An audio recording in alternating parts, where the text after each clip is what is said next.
Je vous remercie, monsieur le modérateur, de me passer la parole et je me sens honoré pour cette invitation. Je profite de l'occasion pour remercier le CNCC et notamment le directeur général pour m'avoir donné l'occasion d'effectuer une présentation côté d'un panel aussi fourni et enrichi d'experts qu'on ne va plus présenter ici.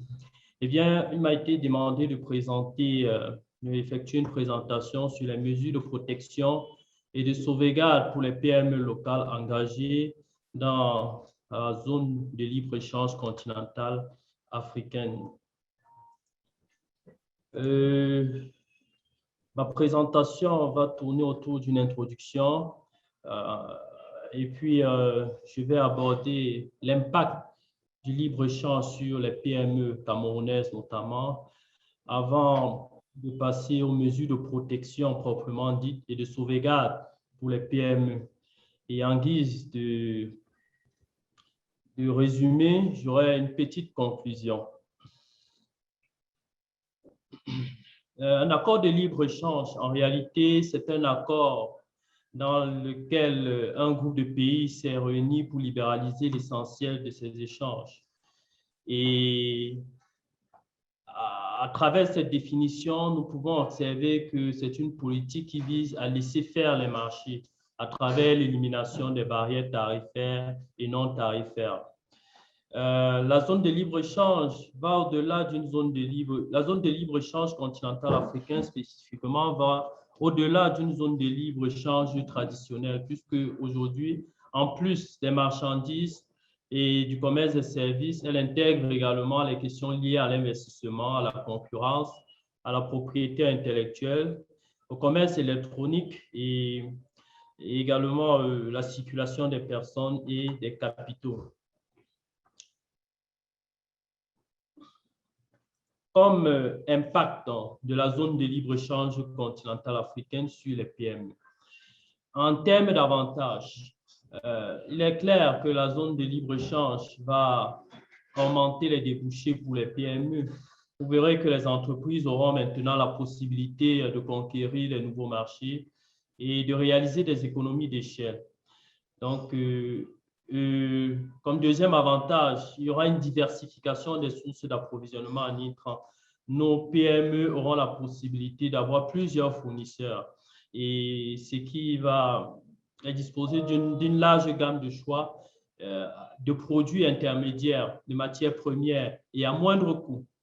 La ZLECAf va aussi permettre aux PME d'accroître leur compétitivité. Vous savez que nous allons faire face à une concurrence accrue. Donc, je crois que cet élément va inciter les entreprises à développer l'esprit d'innovation, à accroître leur performance, à innover, à accroître les investissements. Il y aura également un transfert de technologies. Et tous ces éléments permettront effectivement aux PME d'accroître leur compétitivité. Mes précédents orateurs n'ont pas parlé de risques. Pourtant, la ZLECAf, il est clair, même si on peut vanter tous les bienfaits que la ZLECAf peut apporter aux PME ou bien aux entreprises en général, mais elle comporte également de nombreux risques. Et le premier risque, c'est qu'elle va créer des distorsions au commerce et des inégalités, ce qui va produire des déséquilibres, autant pour les grandes entreprises que pour les petites et moyennes entreprises, notamment les industries naissantes. La ZLECAf va également favoriser la création d'ententes et de monopoles. Vous voyez, les entreprises auront tendance à s'entendre pour faire face à la concurrence. Bon, certains vont me demander pourquoi est-ce que j'ai losé cela parmi les risques, mais pourtant, ça constitue effectivement un risque parce qu'il y a des entreprises qui veulent évoluer tout seules.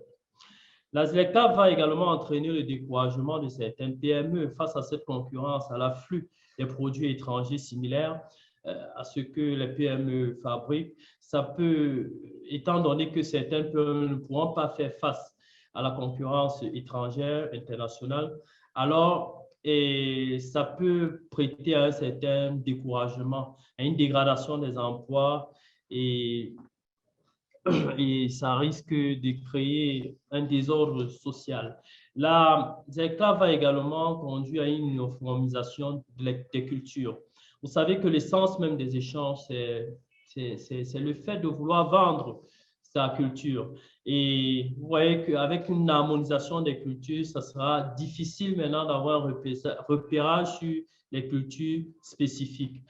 Donc, voilà en quelque sorte les risques auxquels les PME vont faire face dans le cadre de la zone de libre-échange continentale. Mais il existe quand même des mécanismes qui veilleront à assurer une protection et cela est prévu même dans le cadre de l'accord. Au niveau national, il y a également des mesures qui sont prises pour justement faire face à ces risques que nous venons d'évoquer. Alors, je vais vous édifier maintenant sur la question de pourquoi et comment adopter les mesures de protection et de sauvegarde dans le cadre des accords de libre-échange. Le but d'une mesure de protection et de sauvegarde vise à instaurer des barrières tarifaires et non tarifaires afin de limiter les importations et des biens et des services et de faire face à la concurrence étrangère. Ça paraît paradoxal. Tout à l'heure, on a dit que la zone de libre-échange vise à lever les barrières tarifaires et les barrières non tarifaires. Et maintenant, on a des mesures de protection qui visent plutôt à les instaurer. Pourquoi? Parce qu'on suppose que dans un accord, les rapports de force sont différents. Il va donc falloir créer certaines exceptions pour permettre à ceux qui reçoivent des chocs, un peu comme ce que nous sommes en train de recevoir à la crise sanitaire mondiale actuelle. Il y a donc des mesures qui sont prévues, des dispositions qui sont prévues pour pouvoir permettre aux PME de faire face aux différents risques que nous avons évoqués. Ça peut être des mesures d'urgence prises dans le cadre de l'augmentation accrue des importations des produits et qui cause ou qui menace de causer un dommage grave à une branche de production spécifique. De manière spécifique, le but de se protéger, il est question de protéger la production nationale et certains secteurs de l'économie qui sont touchés par les importations accrues. Et il est aussi question de favoriser et d'encourager les entreprises locales. Le but également de la protection ou bien des mesures, l'application des mesures de sauvegarde, c'est de rétablir une situation économique dégradée. Elle pourra également donner du temps aux activités vieillissantes de se convertir. Vous avez des entreprises qui n'ont jamais, qui ont quasiment un monopole, parfois même les monopoles d'État. Aujourd'hui, ils se trouvent face à une concurrence qui vient d'ailleurs. Parfois, ce sont des produits de meilleure qualité. Étant donné qu'ils n'ont pas été habitués à ces nouvelles normes, la ZLECAf pourra les effrayer, les ralentir. Alors, les mesures de protection vont donc venir leur booster un peu, leur permettre de se rétablir et de s'adapter à la nouvelle donne. La ZLECAf permettra également aux jeunes entreprises, aux startups, et de s'adapter, de sauvegarder les emplois dans les secteurs qui sont menacés par cette concurrence, de rééquilibrer même la balance commerciale, là c'est au niveau national, et la balance des paiements pour établir la viabilité économique des entreprises. Les mesures de protection sont également là pour consolider et augmenter les recettes fiscales, réduire les fuites de devises et assurer un niveau de réserve suffisant. Alors, il existe un certain nombre de mécanismes légaux qui peuvent justement être employés pour pouvoir appliquer les mesures de sauvegarde. Et il faut toujours avoir à l'esprit que ces mesures doivent respecter et être compatibles avec les règles du système commercial multilatéral qui est encadré par l'Organisation mondiale du commerce. Et ces mesures doivent avoir une forme de suspension, de concession ou d'obligation. Et cela peut s'agir, il peut s'agir d'appliquer des restrictions quantitatives à l'importation, soit relever les taux de douane qui ont déjà été consolidés. Donc, dans le cadre même de l'accord, l'accord cadre, il y a un certain nombre de dispositions qui donnent la possibilité aux pays ou bien aux entreprises qui font face à une concurrence accrue d'imposer un certain nombre de mesures de sauvegarde. Vous avez par exemple cette disposition qui stipule que afin de protéger une industrie naissante ayant une importance stratégique au niveau national, un État partie peut, à condition de prendre des mesures raisonnables visant à surmonter les difficultés auxquelles une telle industrie est confrontée, imposer des mesures de protection d'une telle industrie. De telles mesures s'appliquent sur une bonne base non discriminatoire et pour une période de temps déterminée. Ce n'est pas moi qui le dis, c'est l'accord qui a prévu cela, c'est le législateur régional a prévu cela. Et il précise dans sa disposition que nous pouvons prendre des mesures de sauvegarde, nous pouvons prendre des mesures de protection, mais seulement il faut prouver que cette mesure est prise de bonne foi, que notre économie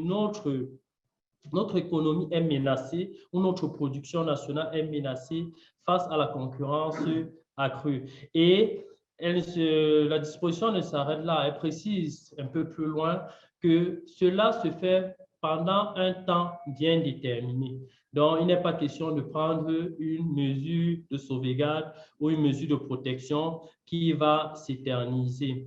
L'accord dans les modalités de libéralisation, même le mode de libéralisation qui est employé, qui est prévu dans l'accord, permet également d'affecter des mesures de protection ou bien de prendre des mesures de protection. Vous avez la durée de libéralisation. Vous avez même le traitement spécial, le principe du traitement spécial et différencié. Les pays n'ont pas les mêmes niveaux de développement. À certains pays, on accorde beaucoup plus, l'accord accorde beaucoup plus d'avantages qu'aux pays qui sont plus avancés. Et ces deux principes du traitement spécial et différencié et même les périodes de libéralisation constituent également des mesures de protection. À titre d'exemple, nous avons trois groupes de produits, trois catégories de libéralisation. Nous avons le premier groupe qui est constitué de 90% des lignes tarifaires, dont l'essentiel de nos échanges. Vous verrez que la durée de libéralisation pour les pays en développement est de 5 ans et pour les PMA est de 10 ans. À titre d'information, le Cameroun, bien qu'il ne soit pas une PMA, va libéraliser dans le cadre d'une PMA parce que nous avons élaboré nos listes de concessions tarifaires dans le cadre d'une union douanière qui constitue à son sein 3 PMA. Donc, le Cameroun, les PME camerounaises ont bénéficié de cette durée de libéralisation beaucoup plus longue, qui est de 10 ans. Nous avons encore le deuxième groupe, le groupe des produits sensibles. La libéralisation est beaucoup plus lente, c'est-à-dire 10 ans pour les pays en développement et 13 ans pour les PMA. Donc, les PMA camerounaises certains produits appartenant aux PME camerounaises vont bénéficier de 13 ans de libéralisation, le temps pour eux de s'adapter. Ensuite, à la fin, nous avons les produits exclus de la libéralisation. C'est aussi là une forme de protection. Alors, il s'agit en fait lorsque nous avons élaboré les listes de concessions tarifaires, c'est-à-dire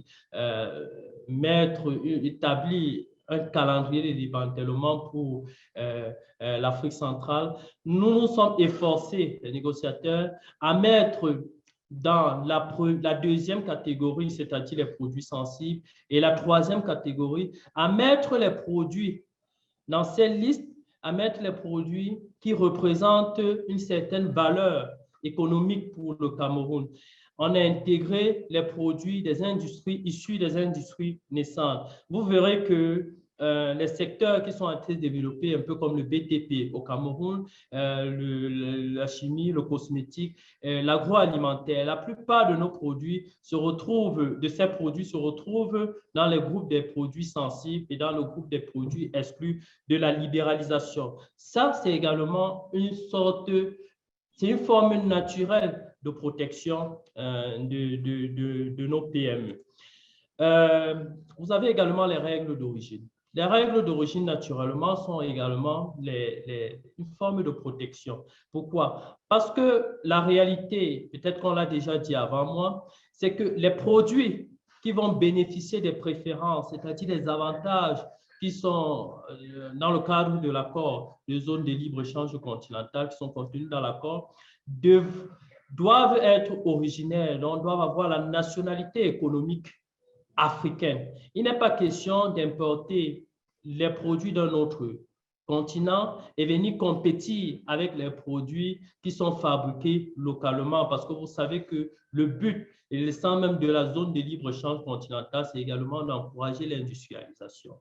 Donc, c'est les produits qui auront une identité africaine, une origine africaine, qui vont bénéficier des préférences dans le cadre de la ZLECAf. Et les règles d'origine sont donc les règles, donc les critères qui permettent donc de définir la nationalité ou bien l'identité d'un produit. Et ce sont ces produits qui vont bénéficier des préférences. Dans les règles d'origine qui sont fixées, tout à l'heure, la représentante du secrétariat de la ZLECAf, quand elle exposait, elle a dit qu'on est déjà à un niveau de à peu près 86% pour atteindre l'objectif prévu, fixé par les chefs d'État et de gouvernement de l'Union africaine. Donc, ces règles d'origine constituent donc également des formes de protection.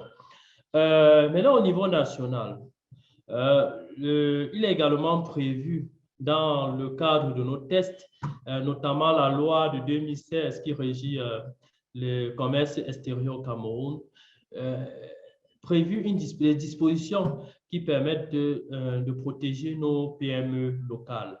Et l'une des dispositions de cette loi spécifique que lorsqu'un produit est importé en quantité accrue cause ou menace de causer un dommage grave à la branche de production nationale, établit des produits similaires ou directement concurrents ou retarde sensiblement la création d'une production nationale, des mesures de sauvegarde peuvent être appliquées à ce produit conformément aux dispositions de l'accord de l'OMC sur les sauvegardes. Les mesures de sauvegarde pouvant notamment prendre la forme d'une restriction quantitative, je l'ai dit avant, ou d'une suspension des concessions tarifaires. Mais ce qu'il faut préciser, ce qu'il importe, c'est que ces mesures de sauvegarde doivent être appliquées pendant un temps. Et pourquoi? Parce qu'on suppose que ce sont des mesures qui permettent, qui donnent le temps à la production qui est menacée de s'adapter, de prévenir ou de réparer le dommage qui a été causé par la concurrence internationale. Les autres formes de protection et de sauvegarde que le gouvernement s'emploie à mettre en œuvre. Vous savez, depuis le début de cette année, la politique d'import-substitution qui est entrée en exercice, c'est une politique qui vise à limiter les importations. Donc, c'est une forme de protection vis-à-vis pour les PME. Les interdictions et les restrictions d'importation, on le fait déjà depuis. Les exigences aux normes nationales, il est donc question de mettre un accent sur les normes, sur l'infrastructure qualité, parce qu'avec cette concurrence, vous verrez que même les produits de mauvaise qualité pourront avoir accès. Donc, il ne suffit pas seulement de protéger les PME sur le marché de vente, mais également sur l'achat des intrants. Donc, les intrants qui vont entrer au Cameroun doivent être de bonne qualité suivant des normes spécifiques. Sur ce cas spécifique, la NOR, qui est notre agence en la matière, doit beaucoup travailler. L'application des réglementations nationales. Il y a un tas de réglementations qui permettent de protéger les produits ou bien les entreprises locales, vous avez les SPS, bon, bref, tout un paquet de réglementations. Donc, il suffit juste d'appuyer sur un bouton et dire on va appliquer cette réglementation maintenant. Ça permet également de protéger nos PME. Vous avez, j'ai parlé tout à l'heure du développement de l'infrastructure qualité et il y a également l'application de la valeur de référence des importations. C'est une stratégie que le Cameroun utilise depuis, à travers le ministère des Finances, utilise depuis un moment parce qu'il s'agit là de soumettre les produits importés à un régime de valeur administrative durant une période comprise entre l'entrée en vigueur, c'est-à-dire le 1er janvier, l'opérationnalisation 2021 et le processus de démantèlement. Pendant cette période, les produits devront être soumis à un régime de valeur administrative ou bien relevé. Cela va permettre que nos PME subissent correctement l'accru de la concurrence internationale. En guise donc de conclusion, je vais la lire, pardon. À la lumière de ce qui précède, on peut conclure que les mesures de protection et de sauvegarde ne sont pas tabous, mais il se trouve qu'elles doivent tout simplement être bien encadrées, tant en ce qui concerne la durée que ce qui est des conditionnalités, pour permettre à nos PME de se développer et de faire face à la concurrence étrangère. Il convient néanmoins de relever que les mesures de protection et de sauvegarde, surtout mal employées, j'appuie dessus, surtout mal employées, peuvent conduire à des guerres commerciales. Nous observons ce qui se passe entre la Chine et les États-Unis aujourd'hui, avec la Russie et tout. Ça peut également conduire à l'isolement de l'économie nationale. Je vais reprendre le cas, par exemple, parce qu'il ne faut pas protéger pour protéger. Il faut avoir à l'esprit que nous sommes dans une politique d'ouverture de marché. Nous devons plutôt affronter le marché. Il n'est pas question de se protéger pour protéger. Si je prends le cas d'exemple des pâtes alimentaires, si vous décidez, parce que vous avez une entreprise qui fabrique les pâtes alimentaires et nous savons que la principale matière première, c'est le blé, donc dont nous ne disposons pas. Si vous décidez de fermer votre marché, d'interdire les importations de pâtes alimentaires, vous verrez qu'il y aura des représailles au niveau international. Ils vont dire que bon, quand vous refusez nos produits, même la matière première, on ne vous fournit plus. Vous voyez que en isoler notre économie, ce n'est pas bon. Donc, les mesures de protection doivent se prendre dans une certaine, excusez-moi de la répétition, dans une certaine mesure, à un certain degré. Et les mesures de protection peuvent également entraîner une augmentation des prix des intrants préjudiciables. Au pire, s'ils n'interdisent pas de vous fournir ou s'ils n'arrêtent pas de vous fournir la matière première, ils peuvent augmenter les prix des matières premières. Ça peut également entraîner la perte de la compétitivité des entreprises, à retarder les avancées technologiques. Vous n'aurez plus droit au transfert de technologie et bien évidemment, puisque vous aurez perdu vos entreprises, et les emplois seront également perdus. Et alors, les mesures de ce qu'il faut retenir à nos PME, c'est possible d'appliquer des mesures de protection et de sauvegarde, mais seulement ces mesures doivent être équitables, non discriminatoires, de bonne foi et d'une durée limitée. Je terminerai mon exposé par cette citation de Gérard Haas. Il dit qui ne défend pas ses droits mérite de les perdre. Je vous remercie pour votre bienveillante et aimable attention. Merci. Alors, je vais reprendre un peu. Concernant la protection des PME nationales, les zones économiques à régime privilégié ne constituent-elles pas des obstacles au développement des PME interafricaines, notamment de par les avantages des zones économiques pour les entreprises exportatrices?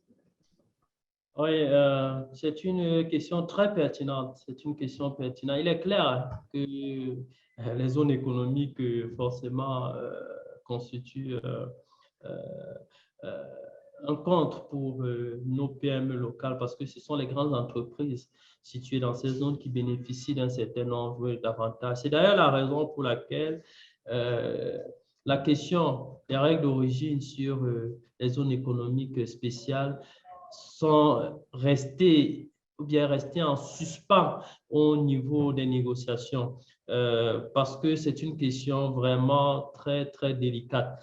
Je comprends très bien la question du participant parce que la réalité, c'est qu'il va falloir déterminer si les produits qui sont issus de la zone économie spéciale doivent bénéficier des mêmes avantages que les PME ou bien les entreprises qui ne profitent pas de cette zone de libre. C'est une question qui entre en discussion au niveau des négociations. Et je crois que d'ici un moment, nous allons trouver une solution. Mais en mon sens, de manière personnelle, il est clair que ça constitue vraiment un frein pour le développement. Et puis, on a beaucoup plus d'avantages pour le développement des grandes entreprises.